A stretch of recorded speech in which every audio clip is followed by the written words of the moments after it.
Hello, dear viewers, and welcome back to our channel, where we uncover the glittering narratives woven into the very fabric of history.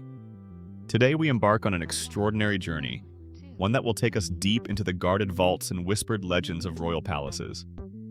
We're about to unveil not just beautiful adornments, but fragments of history, each with a tale as captivating as its sparkle. These aren't merely jewels.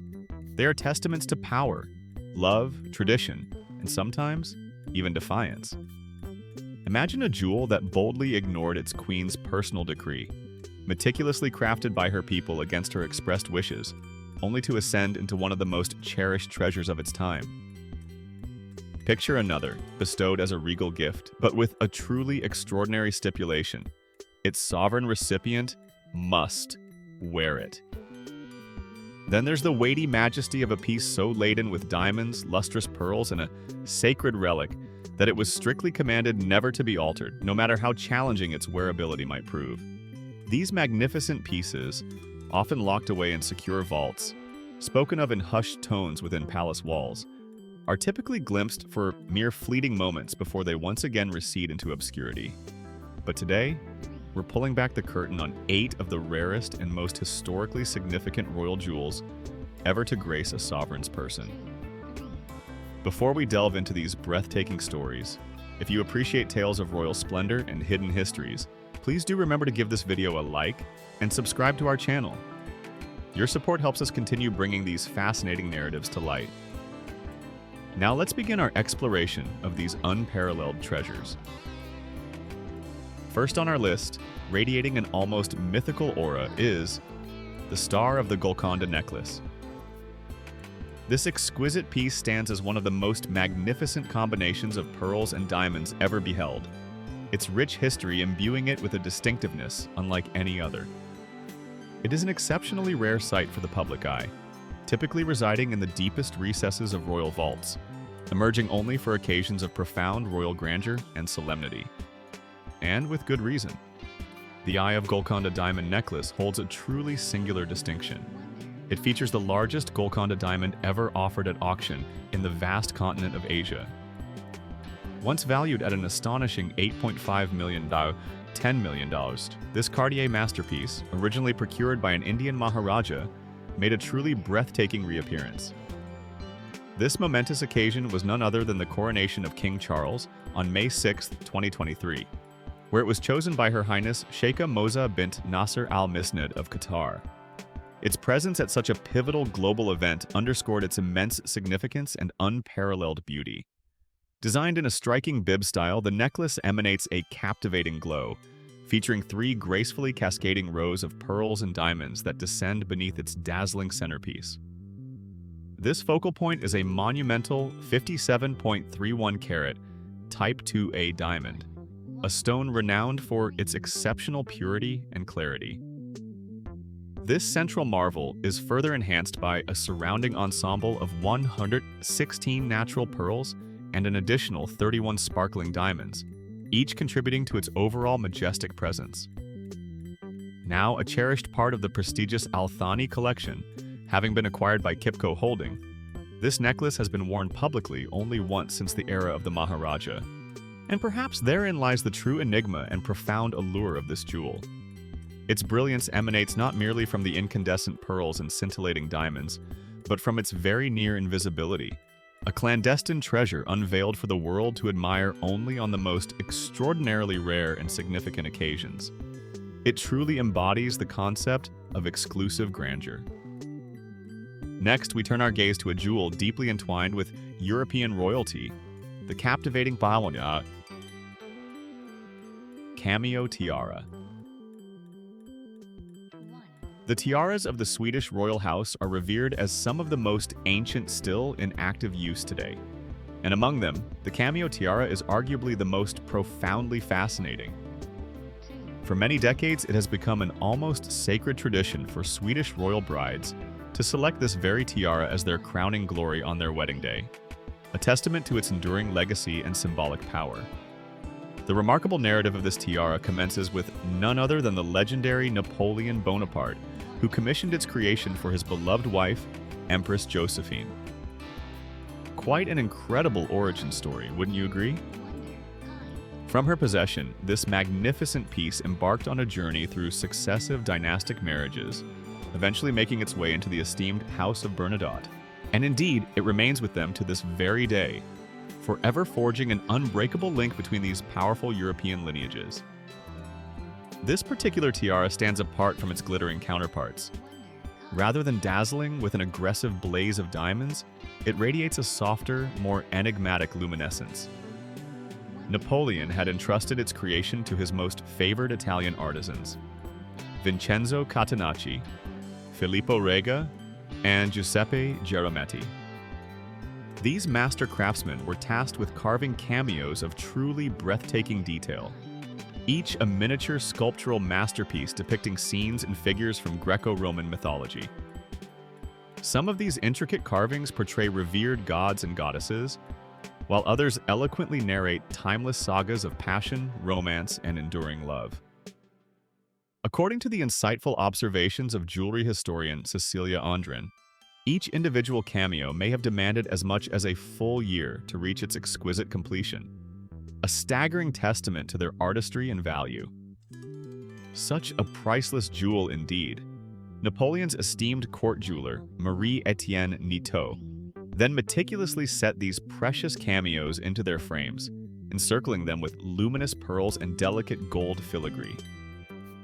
The cumulative effect was not a jewel that merely sparkled with sharp facets, but rather one that glowed with a gentle inner radiance, especially when bathed in the warm, flickering light of candlelit courtly gatherings. Unlike numerous royal tiaras that have undergone modernization over the centuries to align with evolving fashions, the cameo tiara has remained astonishingly true to its original design and artistic integrity. This unwavering preservation, perhaps, constitutes its greatest rarity. It has not only survived the tumultuous tides of history, but continues to be worn, a living link to its Napoleonic origins. Its most celebrated modern appearance occurred at the wedding of Crown Princess Victoria in 2010, an event where it once again captivated the world's attention, just as it had done 2 centuries prior in the imperial court of Napoleon.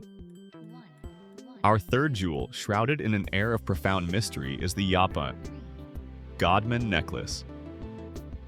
Its provenance is veiled in intrigue, and its presentation to Queen Elizabeth II was so utterly unconventional that Her Majesty personally extended an invitation to the 2 young sisters who owned it, welcoming them to Buckingham Palace to express her gratitude.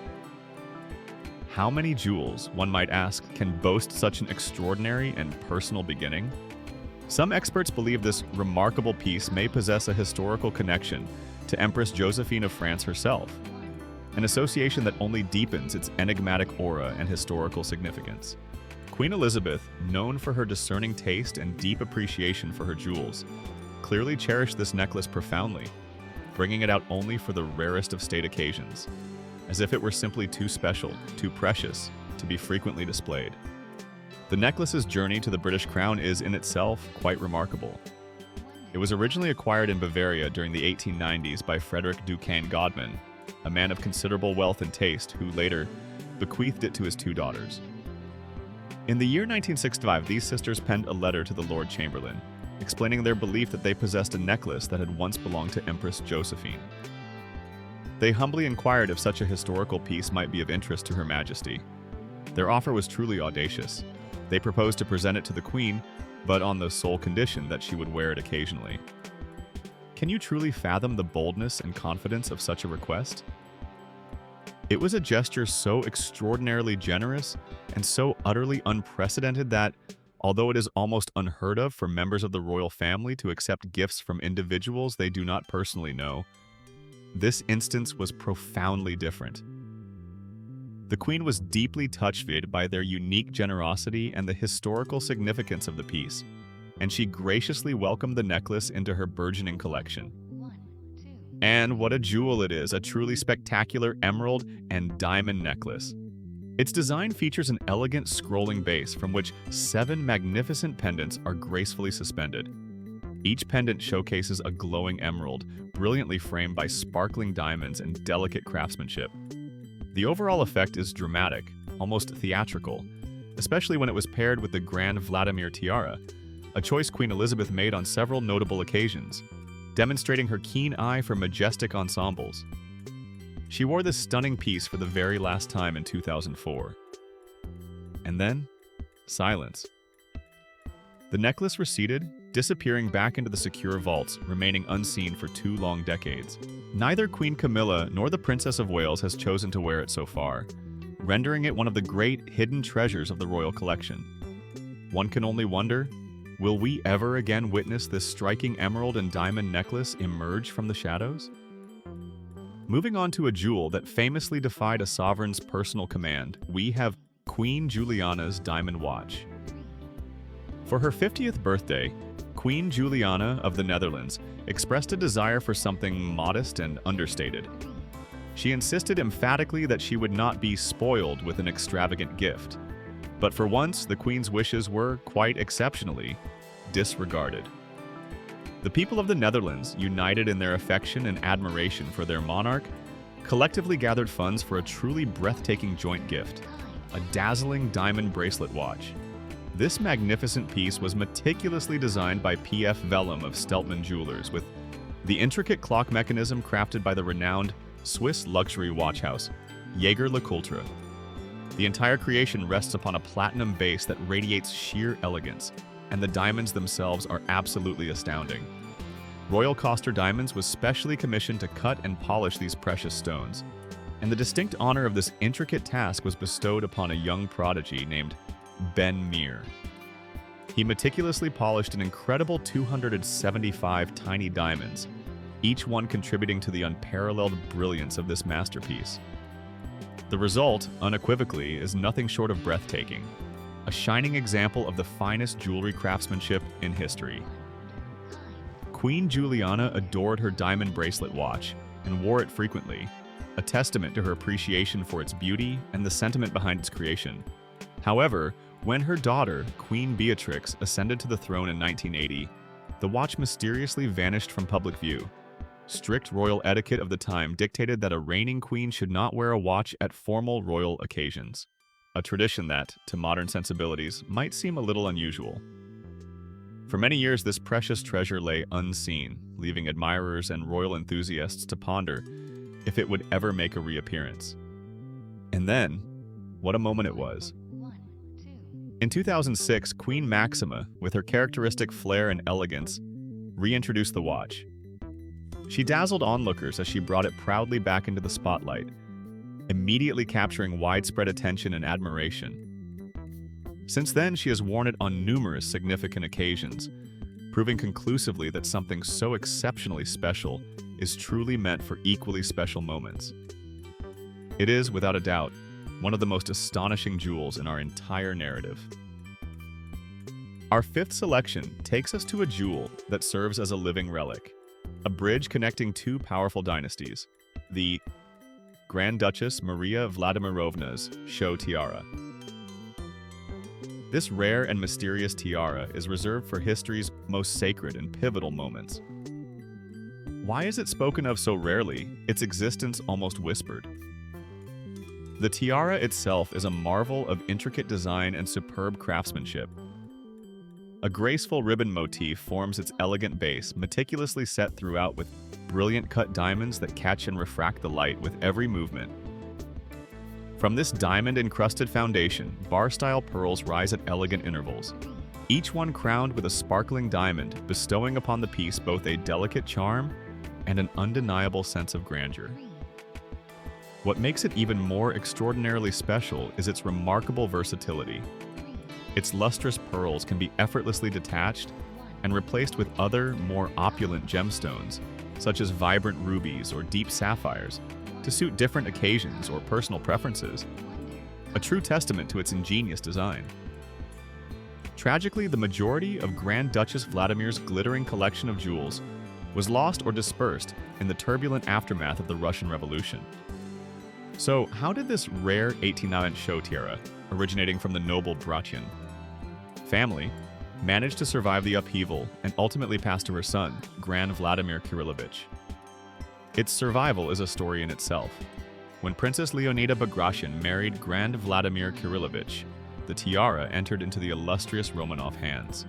It eventually found its way to their daughter, Grand Duchess Maria Vladimirovna, who truly brought it to life at her magnificent 1976 wedding to Prince Franz Wilhelm of Prussia in Madrid. On this grand occasion, she chose to wear the tiara in its full pearl and diamond version, a choice that forever marked it as a cherished bridal jewel within the family. The tiara made its last public appearance in 1997 for a series of official portraits. This time, it was adorned with clusters of rich crimson rubies, showcasing its stunning adaptability. And then, once again, it vanished, disappearing for 2 full decades. The tiara became a profound mystery. Had it been sold, carefully hidden, or perhaps lost forever to the annals of history? The answer finally emerged in 2021 when it dramatically resurfaced, gracing the head of Helen Kirby at the high-profile Romanov wedding of George Mikhailovich.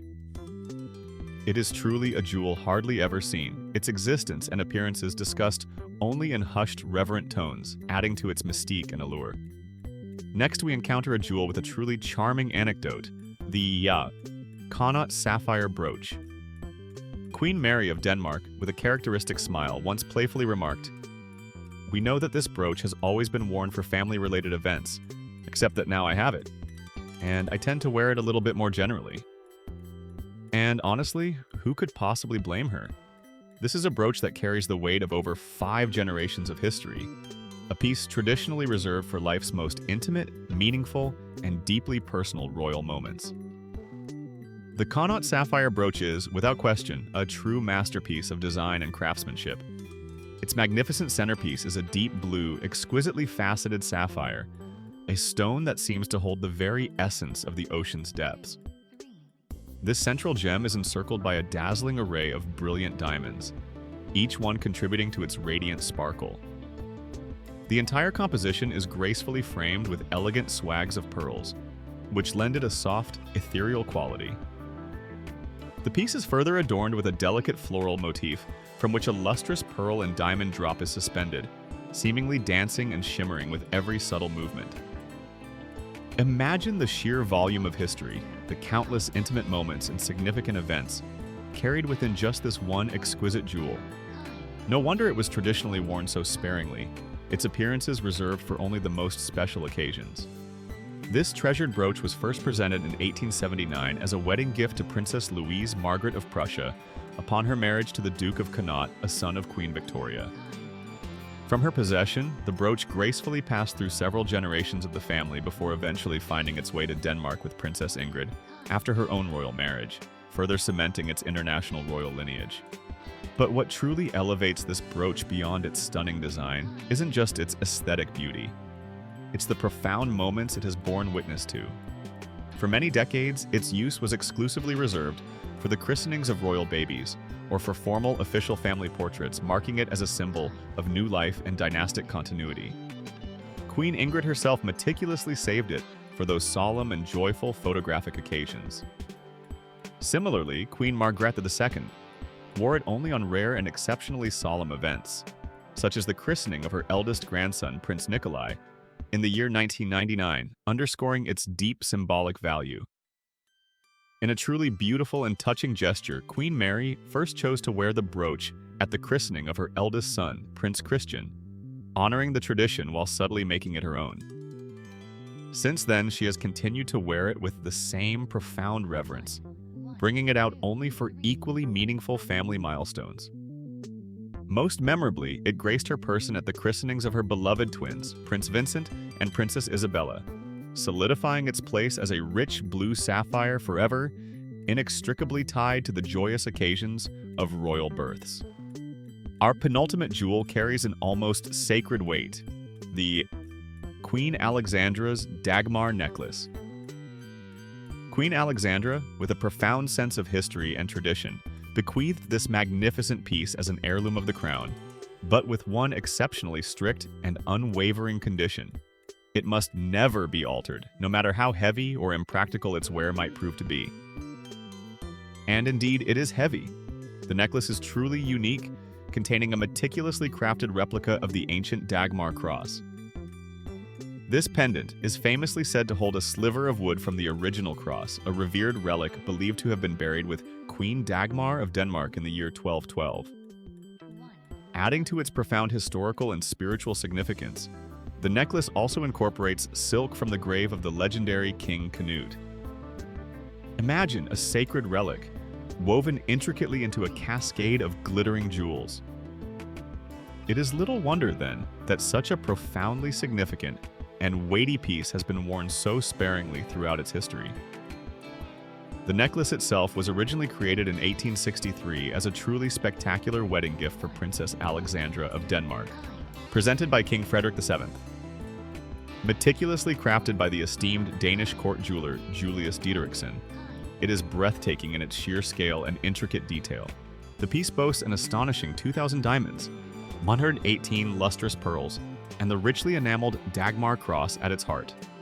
When Alexandra brought this magnificent jewel to England, she quickly realized that its considerable weight was indeed overwhelming and somewhat challenging to wear comfortably. With a practical sensibility, she adapted it, making the two large pendant pearls, the central cross, and the main diamond cluster detachable. This ingenious modification allowed for lighter, more comfortable wear while preserving the integrity of the original design. The jewel continued its journey through successive generations, witnessing the reigns of various monarchs. It was lovingly refurbished by the renowned jewelers Gerard in 1937, at the specific request of Queen Elizabeth the Queen Mother, ensuring its continued splendor. Finally, it landed in the esteemed collection of Queen Elizabeth II in 1952, becoming part of her unparalleled array of treasures. And yet, despite her remarkable 70-year reign, Queen Elizabeth II chose to wear the Dagmar necklace, even in its lighter, adapted form, only a handful of times. Most memorably, she wore it during her state visit to Denmark in 1907, a poignant nod to its Danish origins, and again at the Iranian embassy in 1959. After these rare appearances, it once again receded into silence.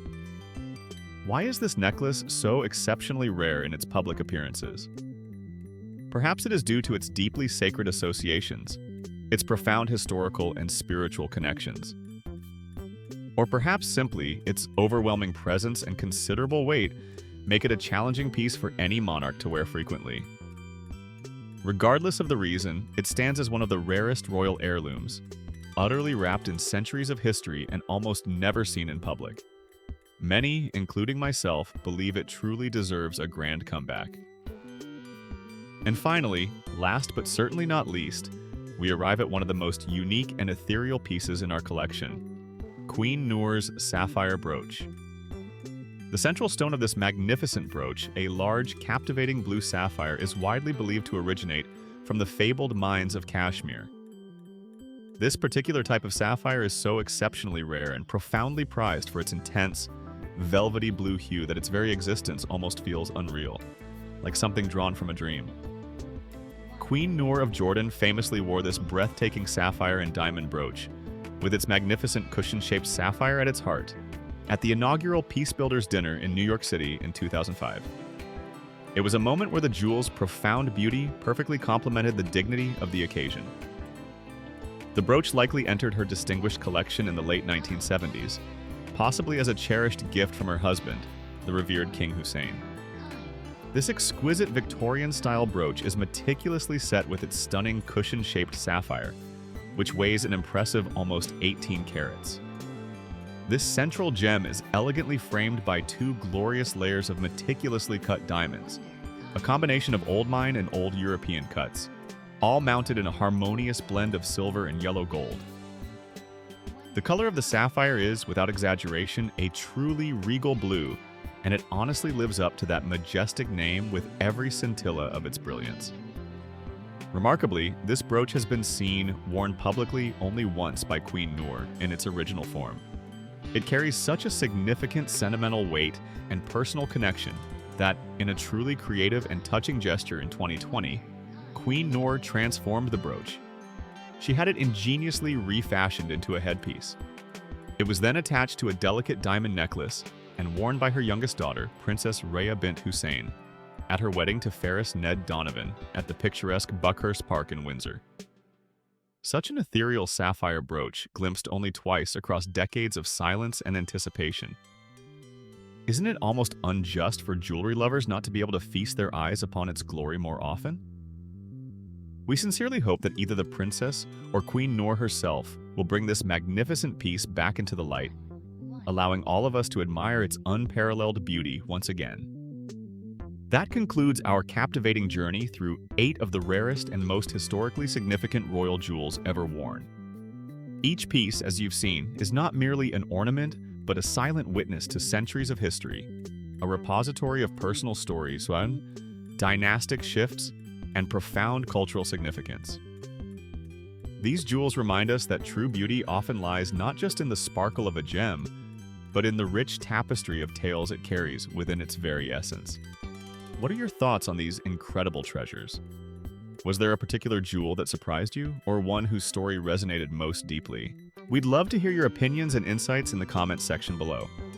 Before you go, please don't forget to like this video, subscribe to our channel, and hit that notification bell so you won't miss our next deep dive into the historical jewels tucked away in the world's most guarded vaults.